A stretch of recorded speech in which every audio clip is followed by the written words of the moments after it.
I want to talk for a minute about how shitty the mental health care system is. Not all the time, most of the time, a lot of the time. My husband's been in the hospital since December 20th. In that time, he has had 3 different doctors. The first doctor that he had was awesome. She messaged me, she called me, any updates that she had, any questions that she had. I talked to her all the time. It was awesome. Week number 2, I had a completely different experience. Awesome doctor number 1 told me to call the main hospital line and be connected to his new doctor to get any updates, any information. So that's exactly what I did.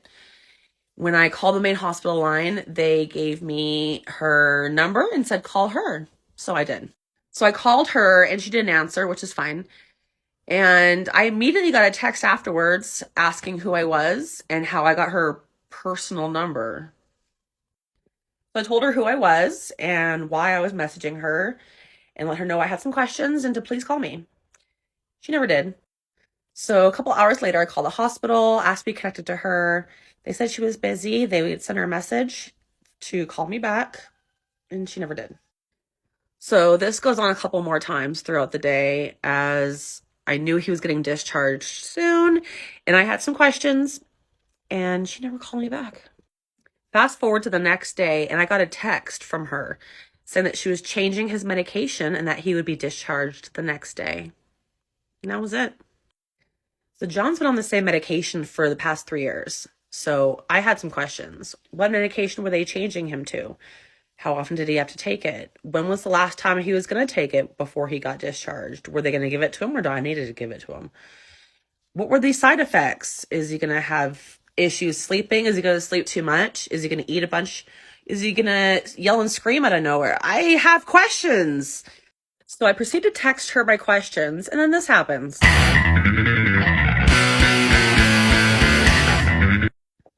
I got green messaged. You know what that means when you're an iPhone user. Yeah, it could mean that the message didn't go through and it got sent as a text. Whatever. No, it means that she blocked my ass. That's what it means. So after she green messaged me, I was over trying to message this bitch. So, trigger warning, I swear.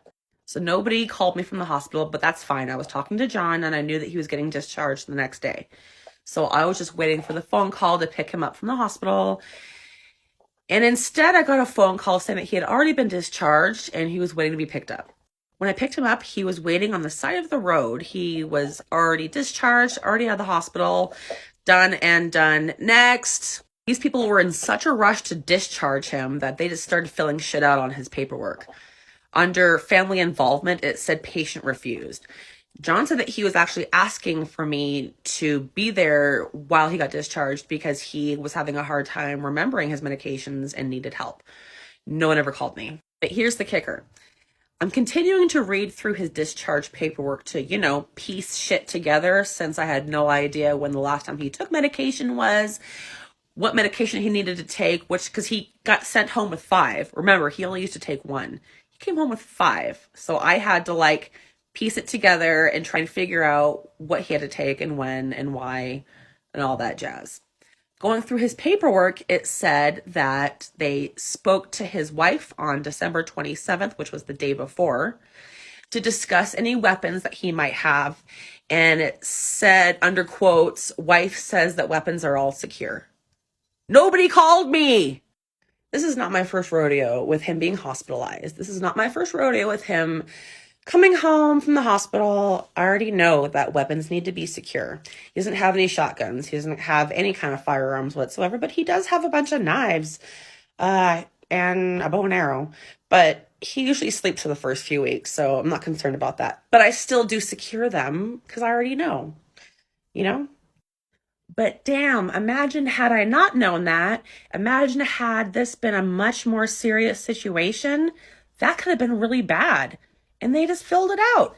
They just started filling shit out. Yeah, I talked to her yesterday, sure, and just filled it out on paper. Like I wasn't going to read it. Like no one pays attention to that shit. I pay attention to that shit. Okay, so let's recap so far, okay? Hadn't talked to any of his doctors, had no idea what his treatment plan was, what his medication situation was, when the last time he had taken medication, all of that. No idea. Oh, and he had to go to outpatient 8 to 2 for the next month, Monday through Friday. No idea. Had no idea he had to do that shit. Yes, don't forget, he was still on the side of the road when I picked him up, not in the hospital. Still in psychosis, by the way. Much worse than when I dropped him off the week before. So we got home, and in fact, he was much worse. Now he thinks the world is ending. Now he thinks there's fireballs coming from the sky. That didn't happen the week before. Something happened. No one told me what happened. They may have changed his medication already. I have no idea what happened because nobody called me. So fast forward to the next day. John's at home and he had barely slept the night before, even with all that 5 medications that he was at home with. None of it put him to sleep. So now he's in such deep psychosis, he ends up leaving the house and walking. And he said he wasn't coming back. He just had to walk. That's what his mind was telling him he had to do. Did I mention this is not my first rodeo? I have done this before. He has walked miles and miles and miles and miles before. When we lived in California, somewhere where he's a lot more familiar with, he walked and he walked between cities. So I know what he's capable of, but this time I'm not worried about it. I just wait for him to come home. So even though I have done this before, I do know this is a serious situation. So I did go driving around looking for him and I couldn't find him. So I just did what was best and stayed at home because I knew that he would come back. And he did. So he comes home about 4 or 5 hours later and he has no jacket and he's wearing a random blanket, not our blanket. Don't know where the blanket came from. He said someone gave it to him. It didn't smell very good, so I don't know where he got it. So when he came home, I was giving the kids a bath. So I finished up and then told the kids to told my older one to get ready and got our younger one ready. And we took him right back to the hospital.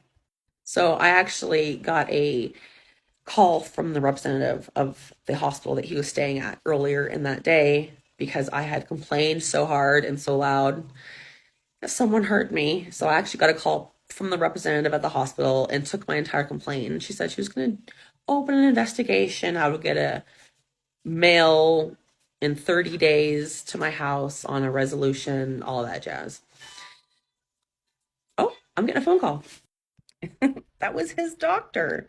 Now they call me. So funny. That was the point I was just about to make, and they already made it before I could. So he got admitted to the hospital for the second time, and then this time they put him in a different unit, got him a completely different doctor, and this doctor calls me for everything. She doesn't do the texting thing like the first doctor did, but that's okay. She calls me and she's detailed and she's articulate and she's awesome. And I think that she did a really great job. So maybe to close this up, maybe not all of mental health facilities are shitty, and not all of the representatives that work for mental health are shitty. There are some great ones, but damn, there are some shitty ones.